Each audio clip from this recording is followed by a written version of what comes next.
There are two types of compounds we're going to talk about in this class. One of them is called ionic bonding or ionic compounds, and the other is a molecular or a covalent compound. So molecular and covalent are the same thing, and they are interchangeable. You'll see it in textbooks and videos, so I just wanted to make you aware of both. Now, the term ionic compound oftentimes and in the textbook is called a salt. So when you are working on any sort of ionic problem or watching a video, sometimes they call it a salt bond, okay, or just a salt. So some common properties of ionic compounds, it is always going to be a metal, which is the left side of the periodic table, joining with a nonmetal, and they create an ionic bond. And so a metal ends up losing electrons and a nonmetal ends up gaining those electrons to form that connection. Now, they are typically solids at room temperature.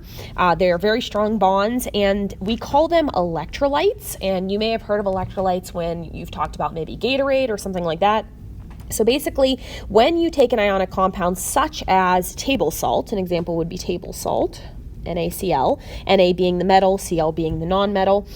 When you dissolve NaCl or salt in water, the ions, which is the Na and the Cl, separate, and that creates some sort of solution that can conduct electricity. Okay, conduct electricity. So we call that, when it can conduct electricity, when it is in a solution, an electrolyte. Now, each one of these components is called an ion. So we have an Na ion and a Cl ion. We're going to learn more appropriate terms as we continue throughout this.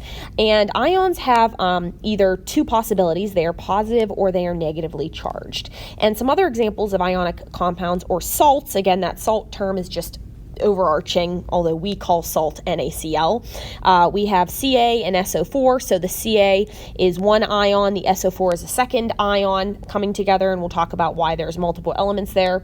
We have magnesium, we have fluorine, and we have aluminum, and we have chlorine. Okay? So metal and nonmetal joining together. Now, the other thing we're going to talk about is molecular or covalent compounds, and that is when there are two nonmetals, okay? Two things from the right side. And remember, most of the time we're considering hydrogen also a nonmetal, so you're going to see that a lot.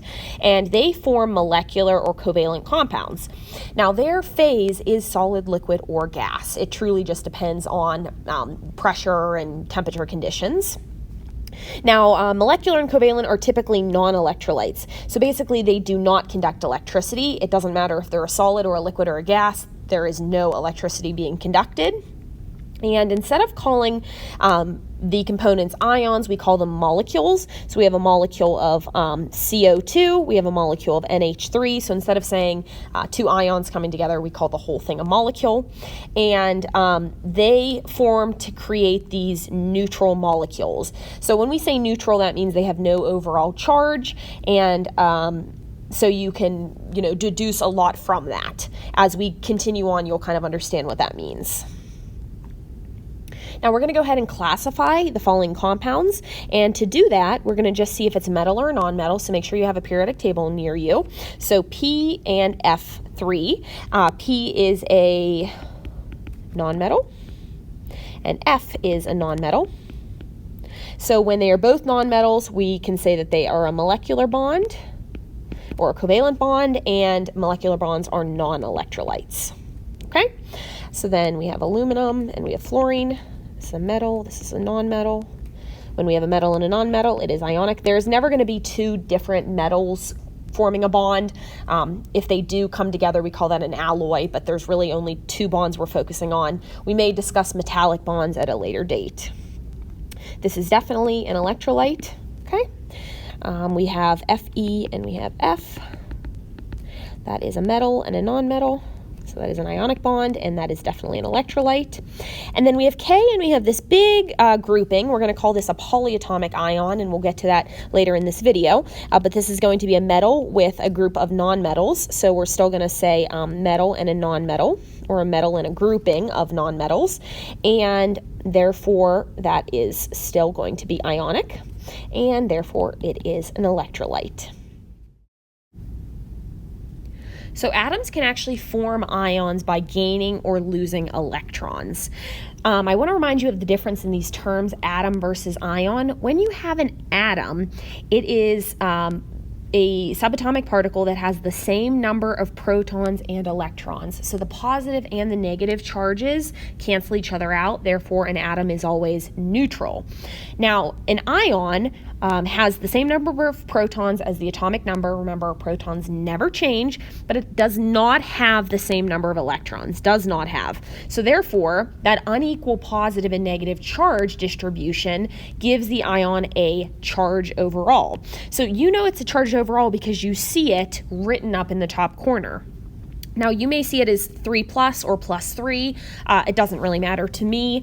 Either way, whichever one you want to put first. But that charge up on the right indicates that it is an ion, okay? So in general, metals lose one or more electrons to form positive ions. So positive ions are called cations. And so here's an example of a cation in the picture. And we know that this is a cation because if we count the protons versus electrons, so the protons in this atom are 1, 2, 3, 4, 5, and the electrons are just 3, okay? And we're just not seeing neutrons here. But because we have more of the positive charge, this is going to have a positive 2 charge overall. Okay, positive 2 charge overall, because the combination of the 5 positives and the 3 negatives gives you an overall positive charge. Now, what atom would this be? The 5, the number of protons tells you the atom. This would be boron, and it would have a plus 2 charge. Okay, so let's go ahead and practice figuring out protons, neutrons, and electrons for ions. So here on the left, I have aluminum, and so the number of aluminum protons is 13. The neutrons is always going to be the subtraction of the rounded mass number, which is nice because it is given to you. So 27 minus 13 gets you 14. And then the number of charge changes electrons, okay? Only electrons. So what we need to think is we have a positive 3 charge. That means there are 3 more positive charges than negative charges. So therefore, the number of electrons is 10 because you have a positive 3 overall, meaning you have 3 more positives, which means there's more protons. You can never affect change in regards to protons, but you can affect electrons, okay? Let's do the opposite here. Nonmetals tend to gain 1 or more electrons. So again, metals lose them, nonmetals take them from them, and that creates that ionic bond. And so when nonmetals form an ion, they form negative ions, and we call that an anion. Okay, so an anion is going to have an overall negative charge. So let's go ahead and demonstrate that here in this picture. So when we count our protons and our electrons here, we have 1, 2, 3, 4, 5 protons. Oh, excuse me, it's the opposite actually. We have 3 protons and 5 electrons. So overall, this would have an extra 2 negative charges. So my charge overall would be 2. This atom has 3 protons, so we're going to say this is lithium with a minus 2 charge. Okay. So let's go ahead and practice over here on the left side. Sulfur with a negative 2 charge. We have 16 protons due to the atomic number. Neutrons is 32 minus 16, another 16. Now, an overall 2 minus or negative 2 charge means we have 2 more extra negatives. Therefore, we're going to have 18 electrons. Okay, and we're going to talk about naming nonmetals and anions in a few minutes, but you will start to see that anions end up changing the name to "ide," and the endings of naming is where we're heading towards. Now, ions, as I've told you, combine to form ionic compounds. So I'm going to continue to remind you of this. An ionic compound is a metal plus a nonmetal coming together, and the metal loses electrons, the nonmetal gains them. And so we call the metal a cation, and that loses the electrons, and they're actually transferred. So I'm going to point you over to this picture. So we have here a metal, which is sodium, and we have a nonmetal, which is chlorine, and these are both atoms. Okay, they're atoms because they do not have an overall charge. This is just what they look like from the periodic table. So then to create this bond, this electron is lost by the sodium and joined or taken in by the chlorine, and now we have here an ionic bond. So they are not connected. They are just held together due to that positive negative charge. So we then have a cation or a sodium ion. Okay, it's not called an atom anymore. And then we have a chlorine anion. Chlorine ion. Okay. Okay, and so you can see this pink electron moved on over, and so overall we have a positive charge because we lost an electron. Overall we have a negative charge because that one gained it, and that creates that ionic bond. Now, ionic compounds, I told you they conduct electricity, but only if they are melted or if they are dissolved in water. They do not conduct electricity in a solid form, so if you had a cup full of table salt, you could not conduct electricity through that. If you added water to that table salt and dissolved it, that would conduct electricity. Now, they also have very high melting and boiling points. They are very strong compounds. Now, we're going to be using the periodic table to indicate charges. And so when an atom joins with another atom to create a bond, specifically an ionic bond, it creates, or it's aiming to create an octet. Okay?